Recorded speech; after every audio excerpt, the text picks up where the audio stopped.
Greetings, citizens of YouTube. I did a little gaming stream last night. It was hours and hours long. Where's the gaming stream? It's gone. It got screwed up.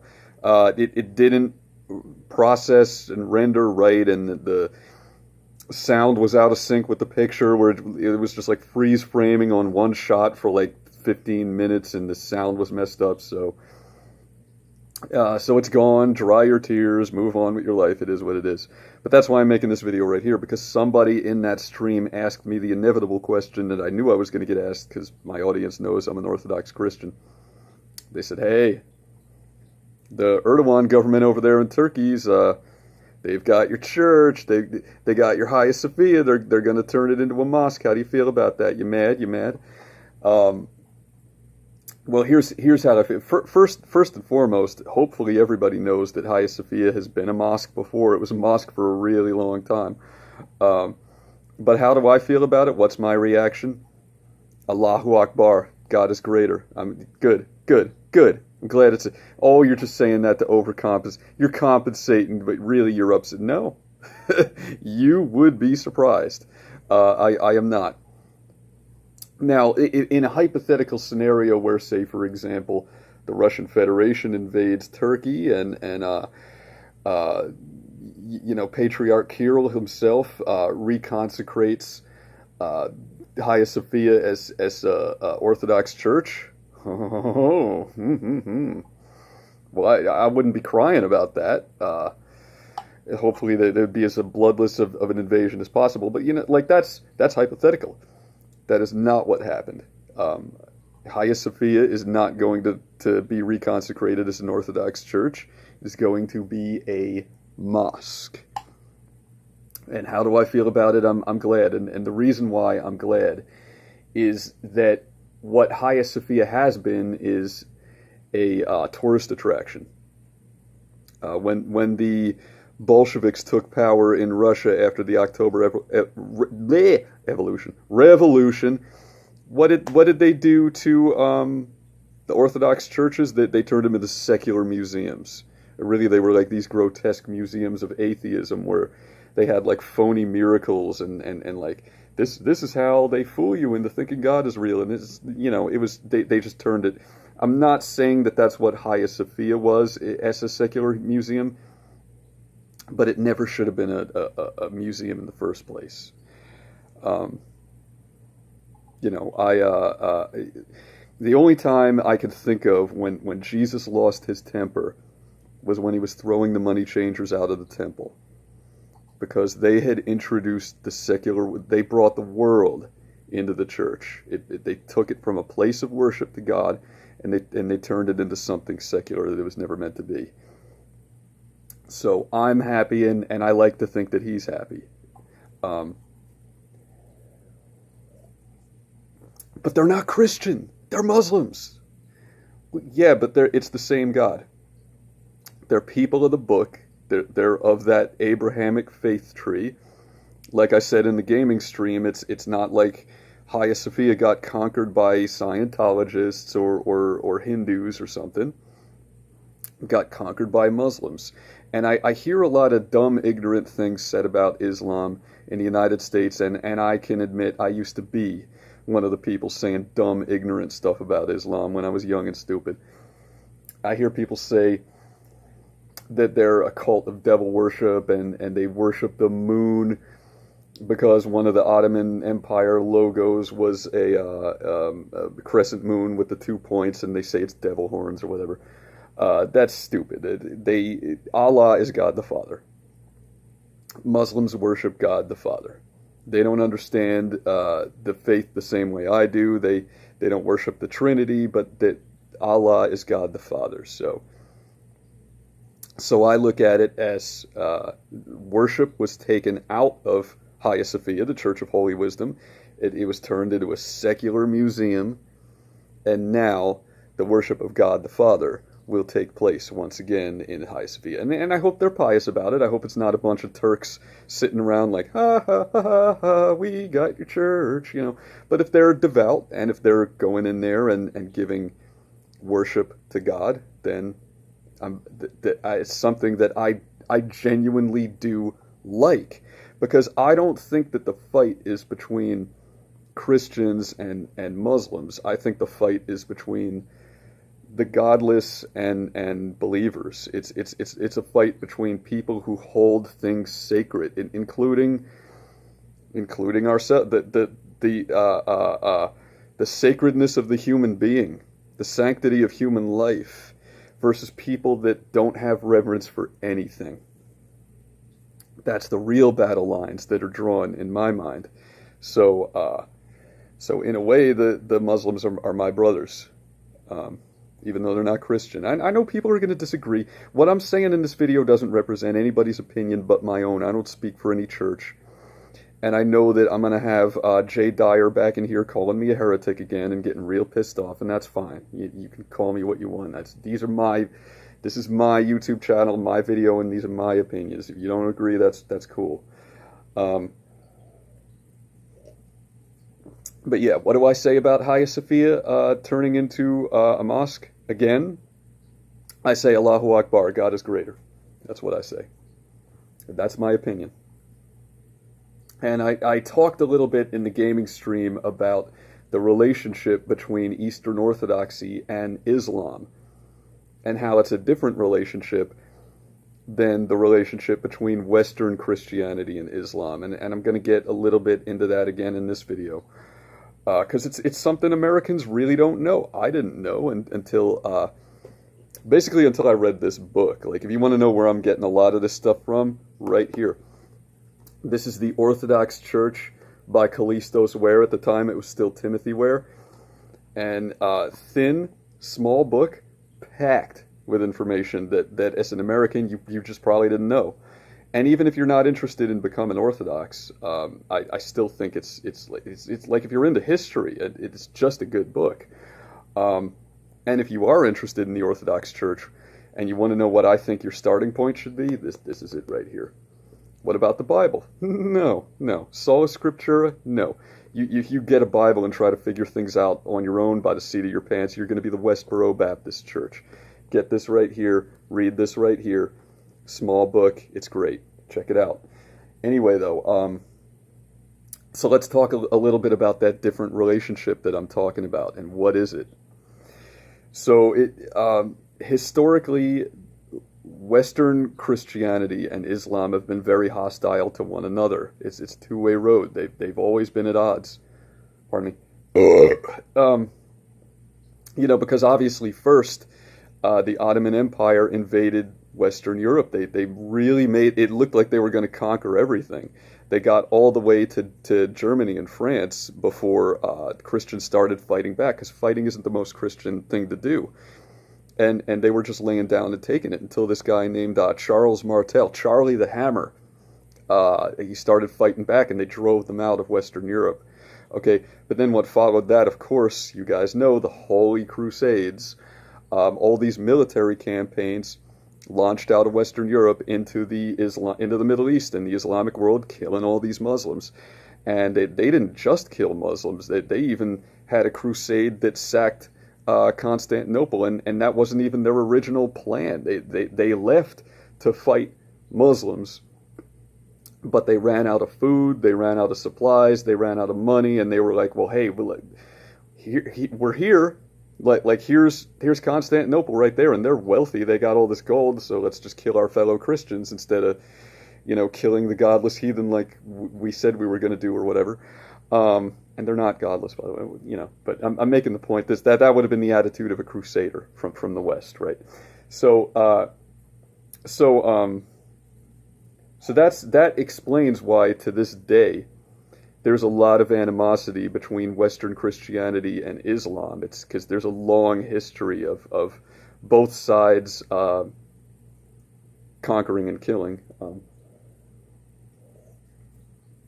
However, the history between and the relationship between Islam and Eastern Christianity is very different. And that all has to do with the fall of Constantinople, aka the conquest of Constantinople, by Sultan Mehmed II, also known as Mehmed the Conqueror, which he was. He conquered Constantinople, which everybody knows was the Eastern Roman. You had two Roman empires, right? You had the Roman Empire in the West, which was based out of Rome in Italy, and then you had the Eastern Roman Empire under Constantine in modern-day Turkey, in Constantinople, which is now Istanbul. And if you think the way I do and you believe what I believe, then the third Roman Empire is Russia. And that's what Russia thinks. That's why they have their emblem, the official crest, is that double-headed eagle, because that's the eagle of Constantinople. That's the Roman eagle, and that's their symbol. They're the third Rome. Now, Sultan Mehmed II wanted to conquer Constantinople because he thought that it would be fulfilling a prophecy by the Prophet Muhammad himself from the Holy Quran. Muhammad says, he made a prophecy. He said, someday it'll be a Muslim that conquers Constantinople, and the man who does that will be loved by Allah, and he'll be the greatest leader that the Caliphate ever has. And Sultan Mehmed II was like, that's me. I'm gonna be the guy, and he was. And to look at that war as simply a holy war between Islam and Christianity, one form of Christianity, would be an oversimplification, because it was almost like a proto-world war. It was like the first world war, because the four corners of the known world, everybody jumped in. You had Genovese mercenaries, and you had this scientist from Hungary named Orban, who was actually a practicing Christian, who approached Mehmed II and he said, "Hey, how would you like me to build some cannons for you so you can attack Constantinople?" Because at the time, cannons weren't used in siege warfare yet. It was still big siege engines like ballistas and trebuchets and catapults and guys with ladders under the shield testudo, like going up to the castle wall and doing siege warfare. People thought that cannons were bunk technology. They're inaccurate and they blow up and it's a waste of money. But Sultan Mehmed II was a visionary. He was ahead of his time. He was like, yeah, I'm going to put some money into this and let's do the cannons, and that paid off. And no one thought at the time that Constantinople could fall, least of all the people in Constantinople. And I'm going to get to that. They were overconfident. They really looked at these Muslims and they said, like, what, these backward savages, they're not going to conquer this. Our walls are built so high and so strong, and they had 3 layers of defenses. They had an inner wall, and then an outer wall with a moat in between, and then there was another wall so that you could have reserve forces there, and then you got your army on the outside. So if anybody invades, they got to get through the first wave, and then they got to climb a wall, and then they get their ass kicked by the second wave, and they're in there where they can't escape. And then even if they get through all those guys, then you're going to drown in a moat. So it was just incredibly fortified, and nobody could have imagined that it would have fallen to this Sultan Mehmed II, but it did. He's a military genius. And I believe he had God's help. And this is where I'm really going to offend a lot of people, including my fellow Eastern Orthodox. They're going to get angry, but I don't just say this stuff to be oppositional, defiant, disorder, and troll people and get on everybody. Like, these are my beliefs. They're unconventional. I think some unconventional things, but this is what I think, and I'm going to explain that. Okay. But anyway, getting back to the siege of Constantinople, the Ottoman Turks obviously won that fight. Constantinople became Istanbul, which it still is to this day, and Hagia Sophia, the Church of Holy Wisdom, became a mosque. And that's what it remained for a long time, until it eventually was turned into a secular museum, and now it's turning back, because really, if you want to know why, it's because Erdogan is going for re-election. He wants to get the support of Islamic hardliners in Turkey, and that's why, I'm definitely a believer that the right things can happen for the wrong reasons sometimes. So I'm good with it. Allahu Akbar. That's what I say. Um, Now, after Constantinople fell, you might assume that the Turks would just slaughter everybody, kill every last man, woman, and child, but that's not what they did because the Quran doesn't allow that. Muhammad made rules for the treatment of the defeated, and even made rules for war. It's like you got to warn somebody you can't just declare war. You got to warn somebody first. We're coming for you. If they ignore the warning, then they go to war, and then you have to give them an opportunity to convert to Islam, and so forth and so on. There's all these rules. Okay. After they conquered Constantinople, the Turks, for the time period, gave Christians a surprising amount of rights and freedoms. They didn't have full rights as like an Islamic citizen, a Muslim citizen would have, but they still had, basically they just weren't allowed to teach. So like, we're not going to let your Christianity spread to our people. You can do your own thing and we're not going to kill you, and you can still be a Christian. You can still worship the way you believe, but you can't teach our kids to be Christian, right? So that was kind of the way it was. And you could make the case, and Callistos Ware does make the case, that was actually the saving grace that preserved Orthodoxy, because if they had not been conquered, if like Constantinople was going to fall, it was going to fall, and if it hadn't been conquered by the Turks, it would have been conquered by Rome, and the treatment would have been much crueler. Rome would have really killed every last man, woman, and child. And the Western Church, the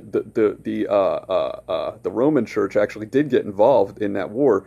They sent reinforcements, but then the reinforcements kind of sat there, and they were like, let's hang out and watch what happens. Maybe we can let the Muslims soften that Constantinople up. Maybe we let them weaken them and kind of do the heavy lifting, and then we'll come in and mop up.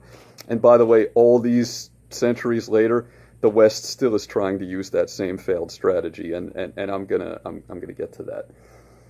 But what ended up happening is, obviously, that the Turks took over, and then Rome wasn't going to make any inroads in there. So Orthodoxy was kind of like hermetically sealed in this bubble, and it was preserved.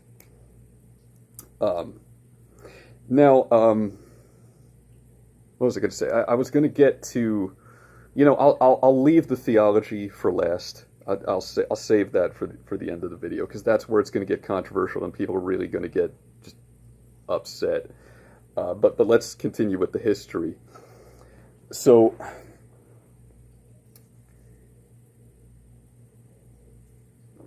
the relationship between Eastern Christianity and Islam isn't the warmest that you can imagine. It's not like we're best of friends, but the enemy of my enemy is my friend.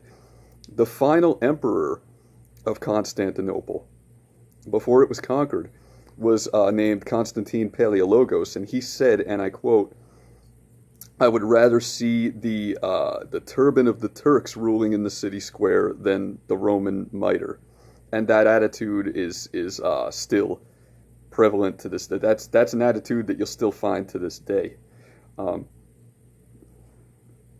And if you ask me, it seems to me that the foreign policy of the United States is about trying to cause a holy war between Christianity and Islam.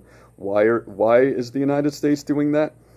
Because it's like the Dread Pirates Robert strategy from The Princess Bride, where he poisons 2 glasses of wine, gives 1 glass to the other guy, they both drink, but he's gotten immunity to the poison, so the other guy dies, but he's okay. That's kind of what we're trying to do, because the United States is surrounded by a big moat. We're far away from all that stuff that's going on over there in the Middle East, and we have a small percentage of Muslims here in America. We do have them. We have a small percent. However, in the Russian Federation, you got a high percentage of it. The biggest mosque in Europe is in Russia. You got a high population of Muslims, and that's just in Russia proper that I'm talking about. That I'm not even talking about the Caucasus and Chechnya and Dagestan, where it's almost entirely Islamic. So the Pentagon, I think, has this gambit.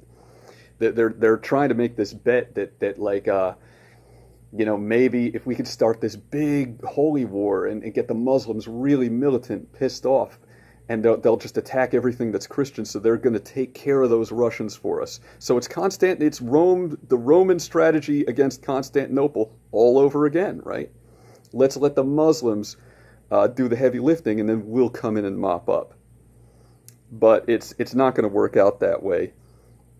And the reason why is because Americans have this naive and arrogant notion that the rest of the world doesn't see us for what we are, despite the fact that our chief export following military hardware is our own culture, right? Anywhere in the world you go, you can find American music, American TV, American movies, American consumer products, American news. So everybody sees us around the world for exactly who and what we are.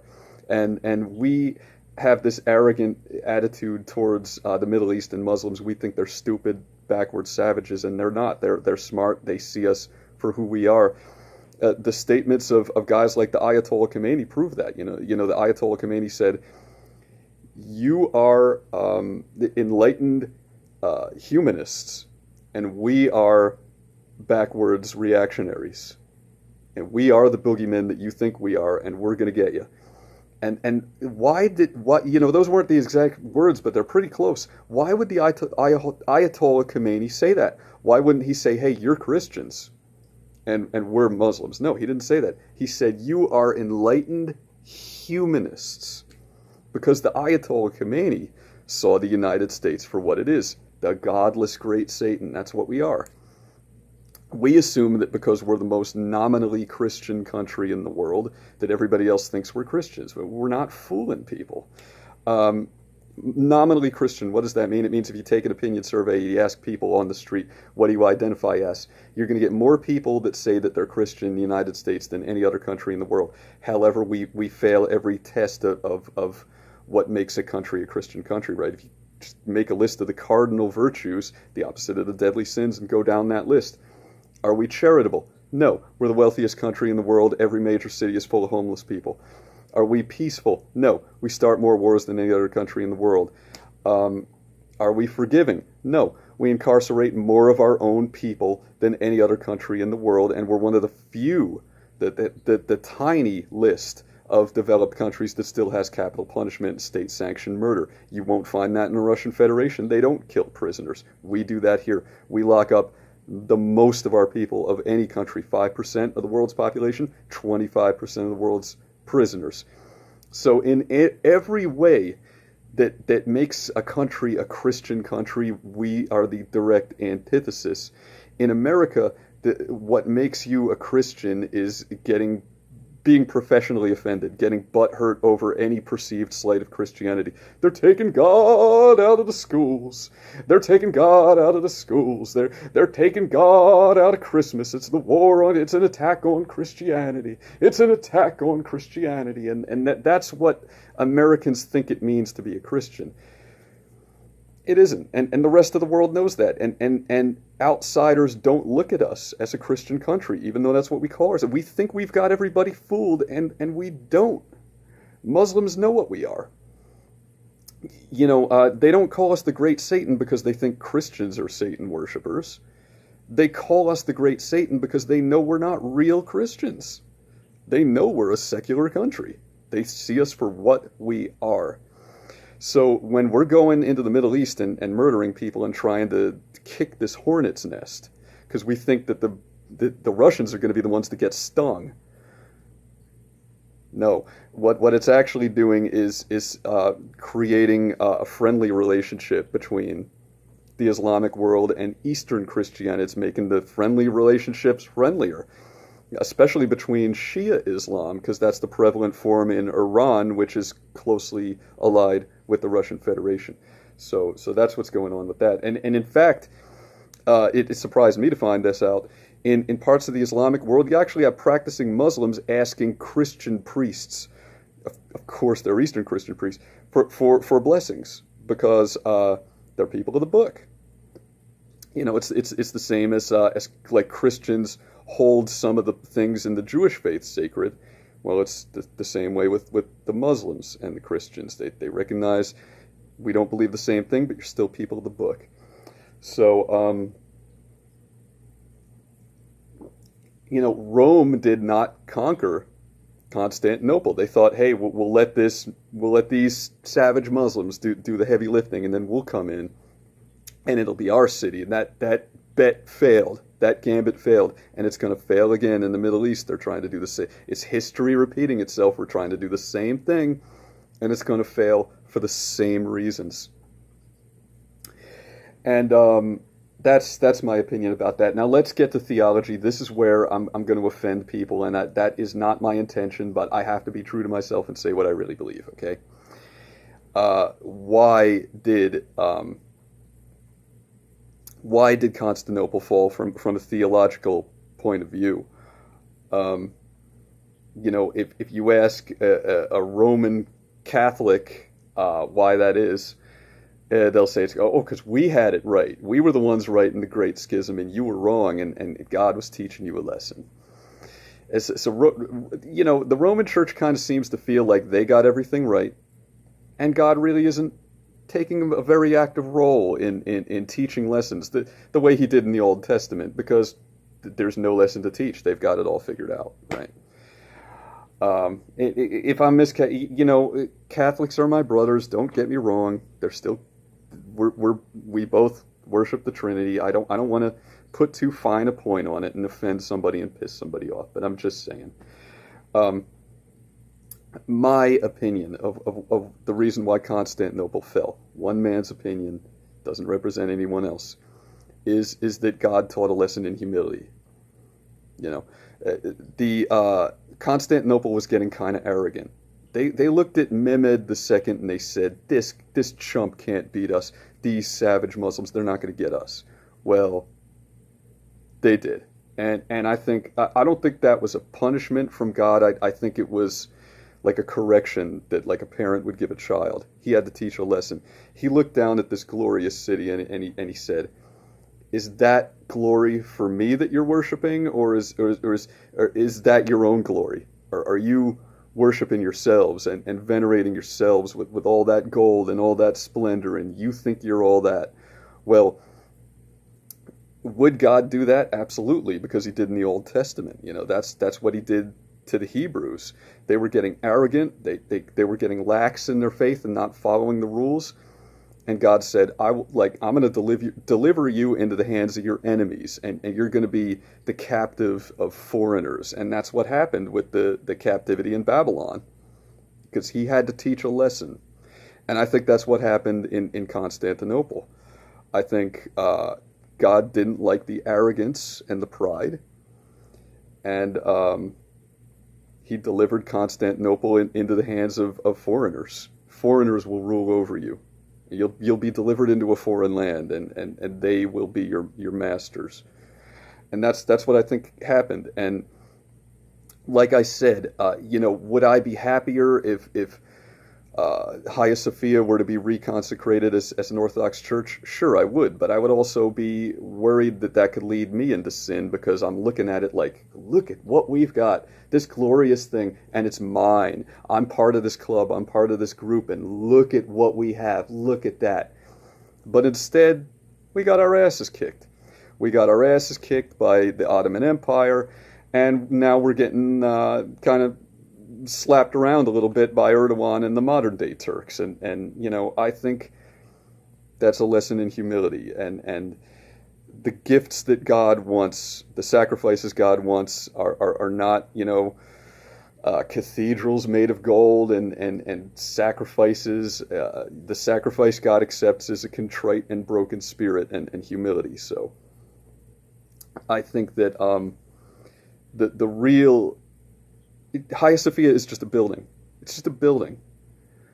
The real temple of God is you and me. It's us, and that's what has to be glorious, and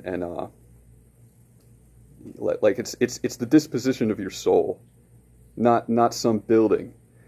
So I think for this to be happening, not only is a place of worship becoming a place of worship again, and it's going to go from being a secular museum to a mosque. where God will be venerated. Not only is there that, but it's also, I think, a good thing for Orthodoxy as a whole, the Orthodox world, because it's a lesson in humility. And what matters is our souls, not a building. The soul is what we should be concentrating. Now, I know that's going to piss other Eastern Orthodox Christians off. And they'll call me a heretic and a traitor and yada, yada, yada. Well, you believe what you want. I believe what I want. This is the way I see it. And, yeah. So, that's about all. You guys have a good one. Keep it fake.